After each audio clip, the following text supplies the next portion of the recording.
Hey everyone, Caleb with the Antique Book Collective, and today I'm getting to you guys with an interesting video. I'm sure a lot of you guys have wondered about it for all the things that I mentioned in my channel. You guys always hear me talking about antique Christian books and how they are my best-selling thing. And with that said, this video, guys, is the reason why antique Christian books sell. And not only that, but why they sell so well. So guys, right here, I've got this beautiful antique book right here. This one here, it's a commentary on the Bible. So in addition to being a commentary, which basically means someone reads something and then they comment on it, they do their own research to extrapolate on certain things, but in addition to that, this one also contains the actual passages from the Bible itself. So right here, I'm just going to open up to the title page for you guys. As you guys can see right here, there's actually some repair work that's been done. There's also been repair work on the front cover.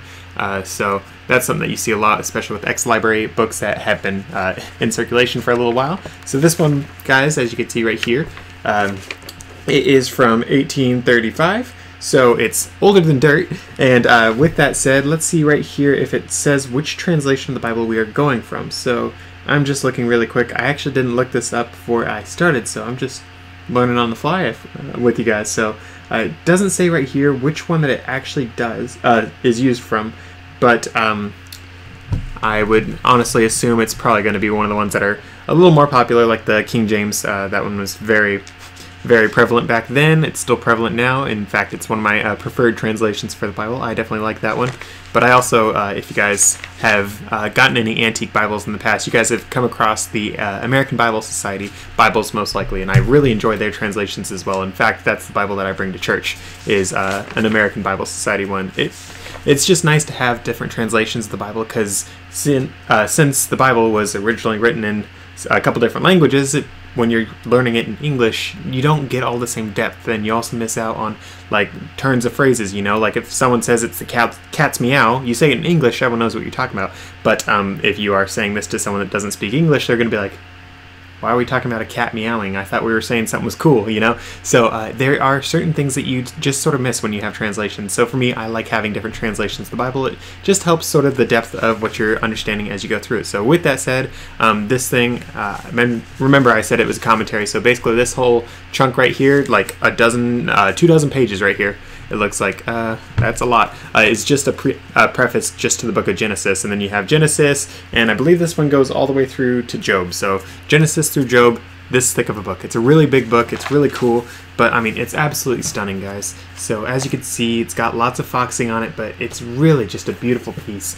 So I'm going to actually show you guys some photos a little bit later on of this book itself, just a couple glamour shots, if you will, just to really show off how beautiful this thing is.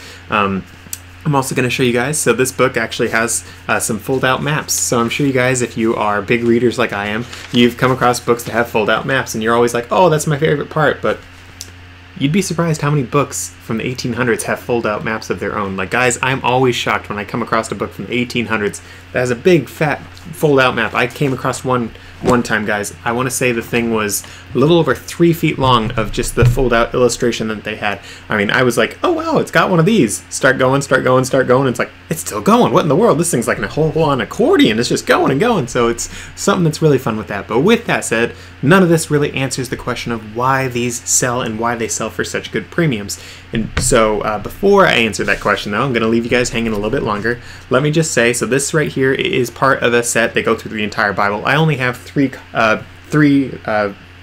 volumes of it, sorry. So these 3 volumes, though, remember I said these things sell pretty well. So I paid about $10 for them, and I have them listed for $165. End of the day, I wouldn't be surprised if they might sell for as low as like $100 if I really want to get the sale, but odds are someone's probably going to either pay full price or close to it. Just saying $100 is just like worst case scenario, that might be what it goes for.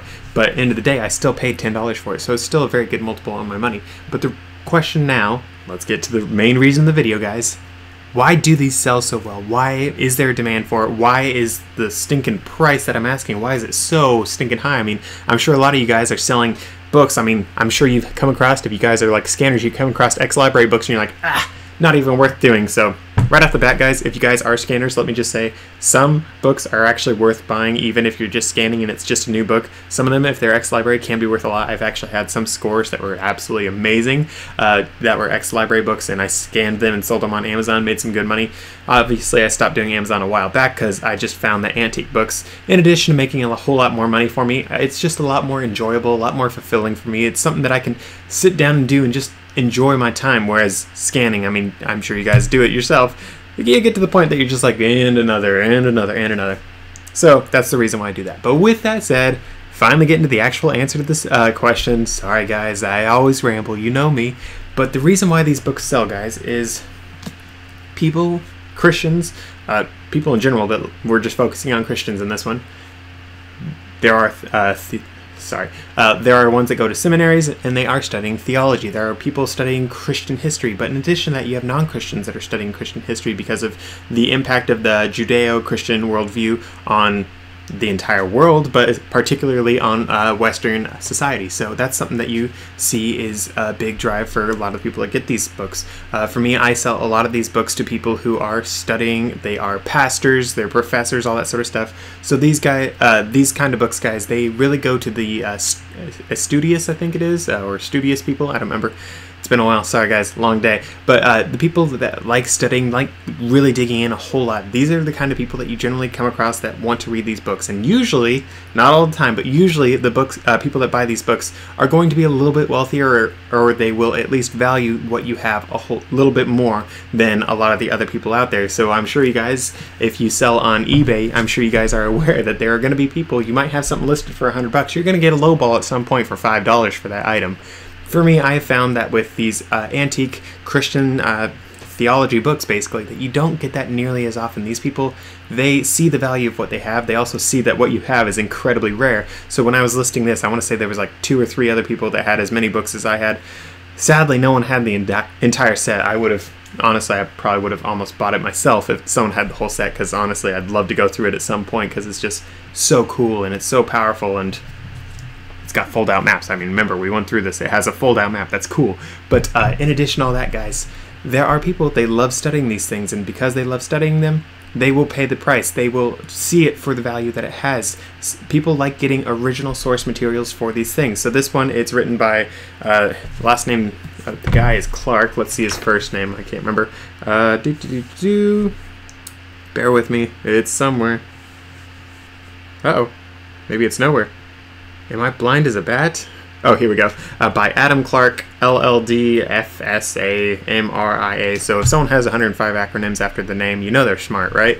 Or at least they're supposed to be smart. So this one right here, it's from this guy. Clearly he knew what was going on. Clearly he was smart, and in addition to knowing what's going on, I mean, if you write this many books, plus like, I want to say there's over a dozen more besides just these. If you write that many books, you're obviously a pretty smart person. So like, there are people who actually will want to get the source materials from this person. And yes, there are some people that like will photocopy these books and sell them on their own because the copyright on these things have expired, so you can do that. But there are other people who want to get the original ones because they're like, well, it might be doctored up, it might have missing pages, this, and this. People like getting their hands on the original volumes of these books, so there is a demand on that. Besides that, you have the collectors. Besides that, you have the people who just want to learn history, this, and this, all sorts of different things. But you also have people who are just run-of-the-mill Christians who just want to learn a little bit more about the Bible that they're reading. And sometimes those people will be like, you know, I really like this guy right here, this revivalist, this one and this one. Oh, I like the theology that happened in this time frame. I mean, of course, these are the people that are a little bit not quite as run-of-the-mill. I mean, if you want really run-of-the-mill, you'll have people that are going after like modern-day theologians. But there are some people who are a little bit of history nerds who just want to learn a little bit more of a certain time frame, what people were reading in the Bible, all these sorts of things. Because every single time that you have history happening, there's new revelations, there's new sorts of things that people can like read the Bible in a whole new way, be like, hang on, so it says this, and well, we just discovered this thing in science, and that actually makes this part here cool. Whoa! That sort of thing. It's something that a lot of people have toyed around with and played around, mulled over for a long time, and it's something that's really enjoyable to just sort of study on your own. And in addition to that, as I said already, fold-out maps. I mean, I don't have fold-out maps in my Bible, so I mean, this is totally cool. In addition to all that, though, guys, there are lots of other things that you can find in these books.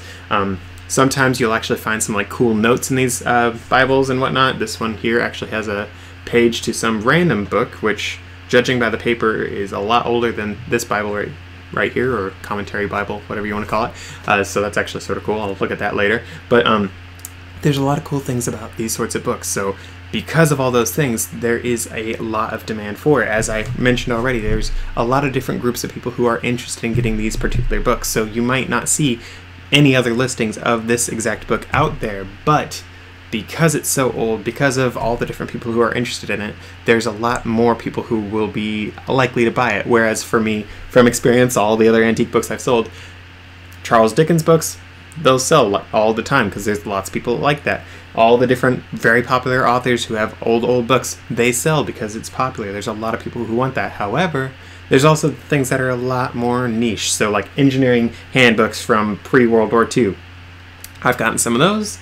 They sell, but they take like 7.5 years to sell. And I'm exaggerating a little bit, guys, because I haven't been in business 7.5 years, but bear with me.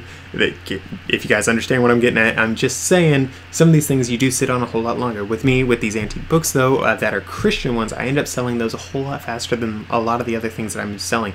And in addition to that, let's go on to the price side of things. So why do I ask such a high price? Why this? Why that? Da-da-da-da-da. So, guys, I priced mine based on a couple other people. I want to say someone was selling just one volume from this set for $80, so I'm actually basically giving someone away one of these for free if you're thinking about it, because I'm doing $165. If someone asked just $80 for one, if I'm doing 3, that's a little bit more than $165. So that's pretty cool for that side of thing for whoever gets this. But the reason why I ask the prices that I do, the reason why I'm a little bit higher end on these sort of things, is there is a lot of rarity to these books and Bibles and that sort of things. And because that rarity, there is a whole lot more money that you can ask on these things. Because let's think about it. If they printed 1,000 of these back in the day, and it's been 200 years almost, because remember this one's from the 1830s, that means it's almost 200 years old. Because of that, there's not going to be very many left. There might be just a dozen left. There might be 2 dozen. There might be just 100 left. But if you think about it, 100 of a certain book compared to the entire world of a couple billion people, you know, just a couple, that's a lot of people all potentially looking for the same book. And of course, it's a very niche thing, so you don't have the entirety of all those billions of people looking for it, but there is a good chunk. I mean, we have multiple billions of people that are Christians, professing Christians in the world, so that's a lot of people, if all of them wanted this book, that could want it. So you do have to raise your price, because you guys know the whole supply-demand thing. There's not very much supply, so because there's a little bit of demand for it, actually there's not a whole lot, so it's about neck and neck, but there's like no supply whatsoever. So because of that, though, you do have a lot higher of a price that you can ask for these things. But with that said, why do people want to spend that kind of money for these things? So as I mentioned already, guys, these things, people like getting the original source materials, people like getting original translations of the Bible, people like getting original this, and that. So guys, I've sold some Septuagint Bibles. I want to say, I'm sure I'm pronouncing that one wrong, I'm sorry. I've sold a Syriac Bible. I've sold several different translations of the Bible. I've sold Greek ones. I've sold some German ones. I actually have a beautiful German one right here. I think I've shown you guys this one before. Actually, I know I have. But this one I'm actually giving away for free with the channel once we hit 1,000 subscribers. But this German Bible, I want to say, is from the 1907. I almost said 18. I meant 19, though. 1907. So it's beautiful as everything. And guys, I've mentioned this before, though. The gilding on it is the most insane gilding I've ever come across. So it's really stinking cool, the Bibles that you guys will come across. And people like buying antique Bibles. There's something about reading a Bible that is older than you, older than your mother, older than your grandmother, potentially older than your great-grandma. There's something really cool about that sort of thing. And some people, they will buy them to pass them on to their kids, because some people, they want to have a family Bible for their family for generations to come, but they don't have one that's already 150 years old that's been with their family. So some people like to cheat the system a little bit and buy an old one. Or, as I mentioned before, guys, I like the American Bible Society books. And because of that, I will buy those. I will look for them. In fact, I think I have one on my shelf. Yeah. Excuse me for a second, guys. Here we go. So I actually have one right here. American Bible Society. Oh, I'm wrong. Massachusetts Bible Society. Sorry, guys. I thought it was American, though. I guess I'm crazy. But I do have quite a few American Bible Society ones. My bad, though. That people do ask for these. They are actually some of my better selling Bibles out there because people do like the translations from them. They're pretty, actually, very well made Bibles. This one, again, isn't one of them, so I'm sorry. I led you guys astray. But it is something that's very cool. And with that said, though, back to this, back to the demand, all that sort of stuff.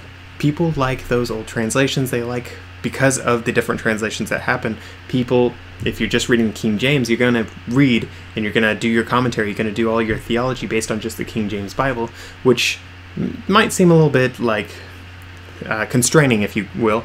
But because people are sort of constrained, they then go in a little bit deeper, and they're not going to read the NIV versus the King James versus the Message versus all the different translations we have nowadays. They're not going to base things just on that. They're going to read their King James, and then they're going to have the Syriac Bible and all the different ones that are like the original tongues, you know, and they're going to like open that up, and they're going to have their dictionaries open, and they're going to like directly be translating things, and they're going to be getting that depth because they have just one translation to go off of, and because of that, they are going to be doing all these different things. So, as such, as I mentioned before, this Clarke's commentary, it's an older translation of the Bible that he's commenting on, but because of all that, he is reaching out on all these different things. He's going really in deep on all his commentaries. I mean, guys, just for a slight example of what we're looking at, this big font right here, this is the Bible passage that this page is about. This is his commentary, and this is his commentary, all on this tiny little bit. That's something that you get with these antique ones. You have a whole lot of commentary on these things. So I don't have any of my new Bibles on me right now within arm's reach. Sorry about that, guys. But a lot of the times you'll see with the newer Bibles that people have, there will be like this much information that's just like sort of commentary sort of things at the bottom of a page, and every now and then you might have a page that's commentary, every now and then you might have a page that's the map, every now and then you'll have at the back of the Bible like an index with, okay, good chunk of stuff, but it's not going to be quite the depth that you get here, and there's a whole lot of reasons for that. In addition to all of that though, so we addressed all those things with just this particular one, so I'm actually going to set this one aside. And for those of you guys that don't like how I handle the antique books, I'm sure you're glad I set it aside. With that said though, guys, that's just that book. I mean, I've never heard of the Adam Clarke guy before. Actually, I don't know if that's totally true. I think I might have come across his books before, so don't quote me on that one. But I don't know of this guy. No one's mentioned him at my church sermons, you know, that I go to. No one's mentioned this guy. However, there are other people who have books that are from the 1800s, the 1700s, that sort of thing. We're talking like Wesley, we're talking all these different revivalists and amazing men and women of God from history. Guys, they wrote books as well, and some of their books are incredibly valuable because, again, remember what I said about how people like getting their original source documents. If you want to write a book about Wesley, are you going to read someone's biography that they wrote like 5 years ago? Or are you going to read something that John Wesley wrote himself back in the day? I mean, you're going to read something originally from Wesley. There are things like that, guys, who people really want to get their hands on the original things. And because of that, those antique books, those antique documents, they can sell for a very good sum because people like those source documents. They value them in an incredibly high manner because they are valuable. They know that these things have that value, and generally people will put their money where their mouth is, put their money where their belief is, and they will drop a good sum of cash on a certain book just because they know what it's worth. And excuse me really quick, I gotta check something. Alright, but with that said though, guys, there are a lot of things that you can make some very good money on with those antique Christian books. You don't have to buy just things from the big name people like I just mentioned Wesley. You can buy it from the people that you think are nobodies, because to somebody, that nobody is actually a big somebody. That somebody is really smart. He shared some really good insights, all that sort of stuff. And guys, Bible commentaries, I sell those left, right, and center. Those things sell so fast. If I had to say, I would say Bibles are maybe first or second place on selling, and then right up there is like famous revivalists and theologians are like they're neck and neck between them and Bibles. But after that though, commentaries are probably my best selling one, and then after that further you have just normal like theology books where they talk about different parts of the Christian walk, talks about the Bible, all these sorts of things, talks about history of the Bible, all that sort of stuff. Those sell after that, but those are like my main selling items. Those things sell not only pretty well, not only is there a good demand for it, but again guys, the prices that I can get on these things are amazing and a half. I haven't actually run the numbers for this, but I would not be surprised if my average sales price for just antique Bible commentaries and that sort of thing, if it's well over $100 per, because again guys, the demand for it is insane. So with that said and done though guys, that's all that about that particular thing, about the pricing for that sort of thing, the demand, the selling, all that sort of stuff. This is sort of going to be an all-encompassing video. However, this is going to be a little bit of a mini series. I'm going to make some shorts about this particular Bible because again, it's a really cool piece. So if you guys want to check those out, please be sure to hit the like button just so you can see the other videos. And with that said, I'm just going to show off some screenshots of this thing right now. I'm just showing off different parts of this Bible because guys, remember, I already mentioned the foxing on it's beautiful, the text on it's beautiful, and guys, I think this one's actually worse than the last page I just showed you guys. This right here, this, ignore all that, just above my thumb is what this scripture he's talking about. Everything here is just commentary. That's something that's really cool with some of these commentary things, guys. So with that said though, let me just show a little bit more of these different things. So I'm just gonna flip through this as I'm showing off the different pictures just to make it seem a little bit less weird and like I'm doing less of a slideshow. But with that said though guys, you guys can see that the printing on this book is incredibly well done. Some of the antique books that I actually come across, guys, you'll see the printing and you'll actually see like there was a low spot in the paper or a high spot or something like that, or the printing, I can't remember the word off the top of my head, but when they were printing the letters basically that they had on the stamp. I know it's not a stamp, I'm sorry. My dad was a printer and I should know these things. But the actual things that they actually were printing with, sometimes they got metal stuck on them, sometimes they got like an ink blob stuck on them. So it would make a very ugly print. But for this particular Bible or commentary, Bible commentary, the printing is actually incredibly well done. Everything is done very well. Of course, my only complaint about it would probably be with the paper itself, because remember guys, I've mentioned in other videos, when you have foxing, a lot of the foxing that you see is actually due to issues with how the paper was made. There's going to be like little bits of copper or iron in the paper itself, and that's what causes the discoloration. In addition to that, you also have some of the discolorations caused by mold and mildew, which some people call foxing, but technically it's not foxing. Technically it's just mold and mildew, but that is something that can be a problem with a lot of these older books. For me, I actually prefer coming across books that have gilding on it. So remember that Bible I showed you earlier? When I find that the books that have the gilding, they don't have mold issues like basically at all. They got to be really very mistreated to have any mold issues, and that is because, among other reasons I'm sure, gold is actually antimicrobial, so I can't talk today, sorry guys, but it kills germs, it kills mold, all that sort of stuff, and for because of that, your books that are gilded, gilding means like covered in gold, because it's covered in gold, you're not going to have the mold coming onto it and growing a colony, because it's like, for us basically, imagine you going out and trying to start a house on top of a, like, let's just say an arsenic farm. You're not going to make it. And that's sort of what it's like for the mold. I mean, mold lands on gold and it's like, you guys don't want to do that with yourselves. So with that said though, that's something that I personally like coming across with these antique books. I love having that because again, it just makes it so the book's a little bit cleaner. It doesn't have the mold, all that sort of stuff. And in addition to all that, there is just such a beauty to having gold on the book. It's just so stinking beautiful. And guys, back in the day, they actually did cover these books with actual gold. Of course, it was very thin, but it was still gold, which I think is the coolest thing ever. So with that said and done though, guys, I hope you guys enjoyed seeing all the different photos that I shared here of this Bible.